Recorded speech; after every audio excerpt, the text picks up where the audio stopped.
Green কার্ডের বিকল্প হিসেবে আলোচনায় ট্রাম্প গোল্ড কার্ড।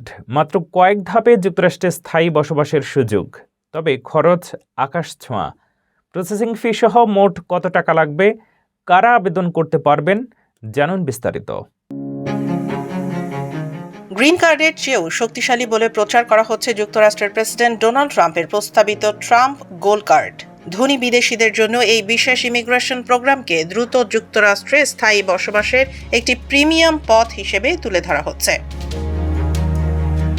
তবে প্রশ্ন হলো, এই গোল্ড কার্ড পেতে মোট খরচ কত? তথ্য অনুযায়ী ব্যক্তিগতভাবে ট্রাম্প গোল্ড কার্ডের জন্য আবেদন করতে হলে প্রথমেই দিতে হবে প্রায় $15,000 প্রসেসিং ফি।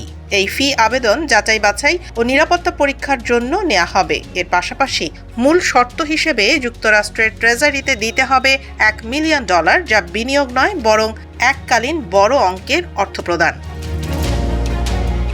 সব মিলিয়ে একজন আবেদনকারীর মোট খরচ দাঁড়ায় প্রায় $10,15,000, যা বাংলাদেশি মুদ্রায় 12 কোটিরও বেশি টাকা।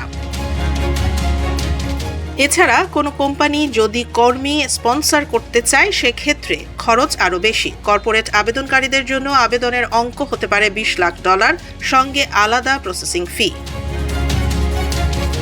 বিশেষজ্ঞদের মতে ট্রাম্প গোল্ড কার্ড মূলত অতি ধনী ব্যক্তিদের জন্য তৈরি একটি দ্রুত রেসিডেন্সি পথ। তবে এর আইনি কাঠামো, স্থায়িত্ব এবং নাগরিকত্বের ভবিষ্যৎ এখনও পুরোপুরি স্পষ্ট নয়। তাই আবেদন করার আগে বিষয়টি ভালোভাবে যাচাই করার পরামর্শ দিচ্ছেন অভিবাসন বিশ্লেষকরা।